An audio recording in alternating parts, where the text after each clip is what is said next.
Pa natin yung isa sa mapopular na pagkain dito sa Indonesia. Yung pinakamura, comfort food nila. Ang tawag dito ay nasi uduk, nasi kuning. Nasi means rice. Yung uduk, di ko alam yun. Yung kuning kulay yun. Sa Tagalog, yellow.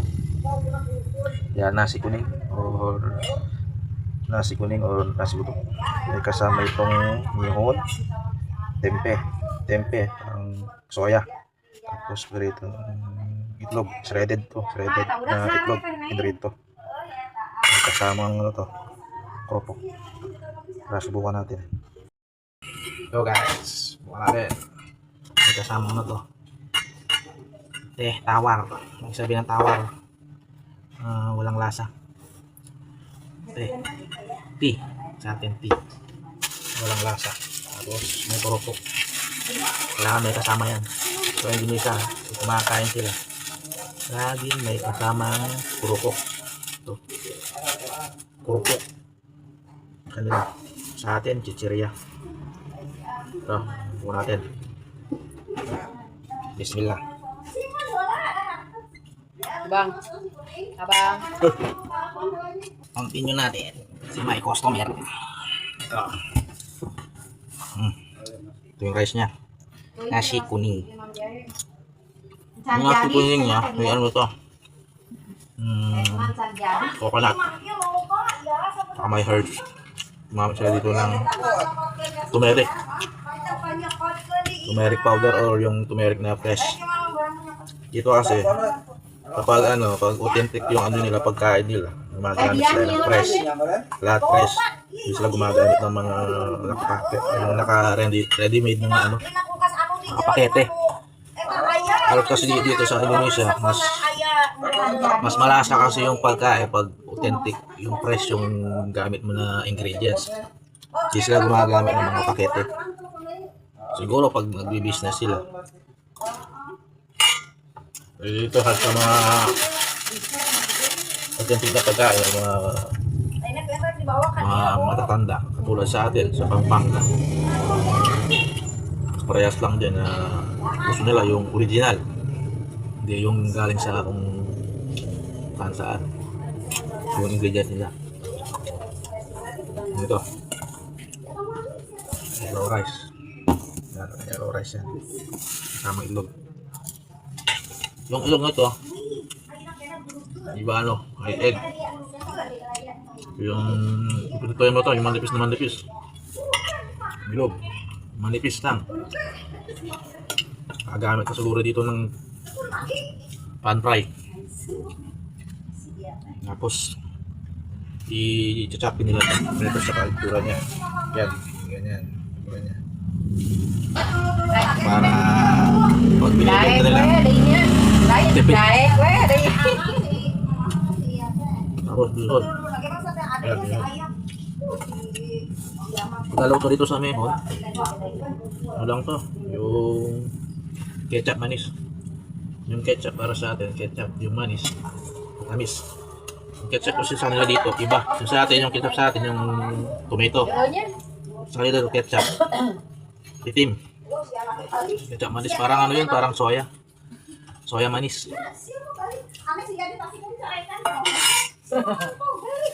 Ano to? Ano to? Kaya nito yung mihon nila pagkakaluto niya. Manamis-namis. Kaya ito dahil sa atin.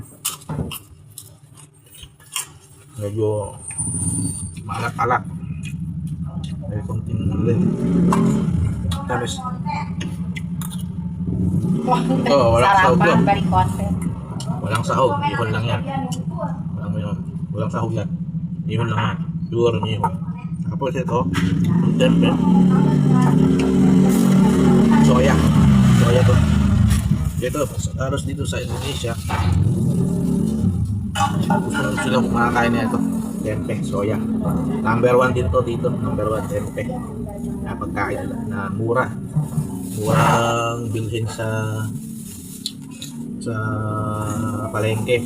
Dito kasi sa Indonesia, hindi naman nalalayo sa Pilipinas na medyo rin yung ekonomiya nila down din, pero yung bilihin naman maayos naman. Pero pag yung mga bilihin na mamamahal, yan, tataas, itlog, manok, yan. Ginagawa nila, pag titipid, bibili sila ng ganito. Tempe, tapos gulay lang kinakain nila. Taho, yung tokwa. Yan, okay sila dyan. Kaya yung ikan asin yung isang maalat ay tuyo. Yan. Sila dito mahilig. Sila, pag nagtitipid sila talagang grabe. Grabe sila magtipid. Dito naman kasi, pag bili mo lang dito. Ano lang, gulay lang. Ang bili-bili nila. Dinidipod nila. Madala lang sila kumain ng manok kasi medyo mahal din. Halos, ano lang kinakain nila. Tempe, taho, yun lang kinakain nila. So, na sila dyan, sa gulay. As long na may sambal sila. Sambal sa pagkain nila, okay na yan. Goods na yan. Kanila. Ito, magbibili mo na sa mura. 5,000. Mura na sa kanila ang siguro to. 20 peso. 20 pesos. May ano ka na. Ano? Log. Kanin, napakarami. Pangipon. Tempe. Kunti na. Almusal. Tuwing umaga. Kaya sa atin, marami tayong almusal. Spaghetti, palabo. Ano ba? Aras caldo. Spaghetti. Pansit. Atau ngandelin kayak hiji. Ito, ang ano nila, breakfast nila. Ito. Kasi uso. Meron ding lugaw. Tawag dito ay bubur. Bubur ang tawag dito yung lugaw nila. Bubur. Mamaya ipapakita ko sa inyo ang tsura yung bubur nila dito. Oo, ada orang geus balik aya geura. Jajan belum.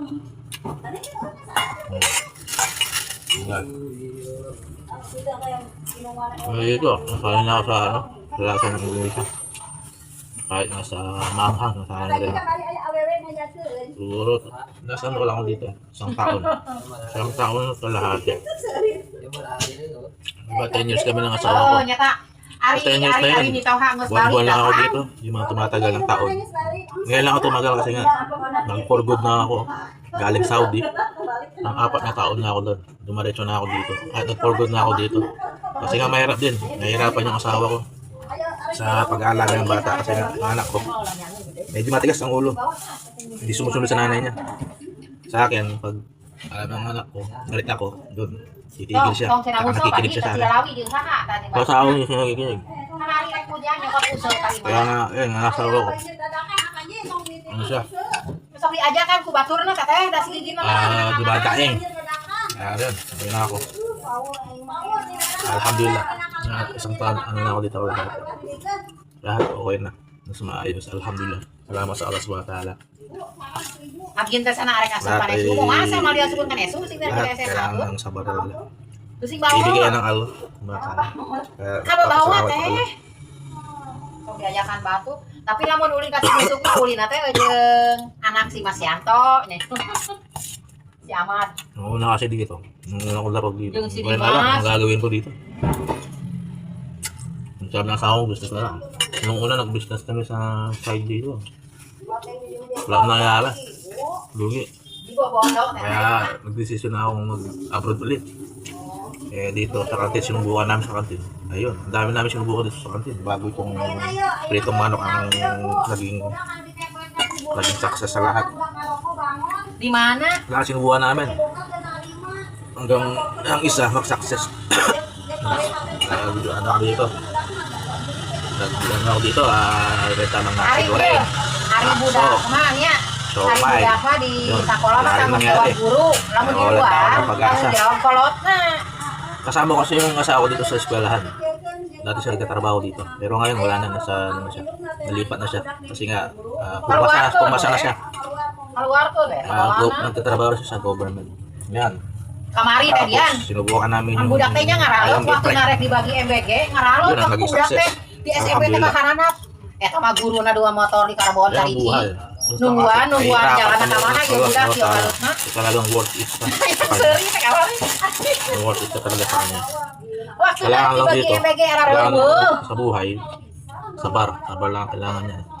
Yan ang turo ng ating Ay, sa oray na tete, di sa uker nga raroko. Muhammad sallallahu alaihi wasallam. Kaya laki ako. Yan yung asawa ko. Okay yung trabaho niya. Siya naman ang malayo. Ako naman yung naiwan. Ako yung nag-aaga sa bata. Pero ayos lang yan. Kasi nga, sa tagal ko sa abroad, ilang taon din yun. Nung simula nang sinilang yung anak ko, asawa ko na ang nag-aalaga. Ilang taon yun. Kaya ako, ilang taon pa lang ako dito. Yung anak namin, 7 years old. So, ilang taon din yun, inalagaan ng anak ko. Ano ng asawa ko, napakatyaga. Kahit na lagi siyang nagagalit sa akin. Sabi ko sa kanya, sabar lang. Sabar lang sabi ko sa kanya. Ula mangunangkeun ka mo. May hangganan din ang lahat. Magkakasama rin tayo. Ito, alhamdulillah. May result yan. Bener. Nagkaroon ng magandang trabaho ang asawa ko. May business kami ng ito. Sur kamari bapak datang ka SMP ginawan Baka tadi isipin budak mo, pedegong. lalayo ka pa. Kasi isipin mo ang pamilya mo na magkasama kayo. Kahit na simple lang kinakain nyo. At least magkasama kayo. Yun lang ang importante sa lahat. Isa rin yan turo ng aming mahal na propeta. Kung kinakailangan laging magkasama ang pamilya. Di omongan kamari ieu kepala sekolah na bapak cicing we da rumah sa beureun. Sabi ng aming mahal na propeta. Awewe di kepala sekolah na teh awewe. Kailangan mong magtyaga kung anong meron. Karunya. Tuloy guys.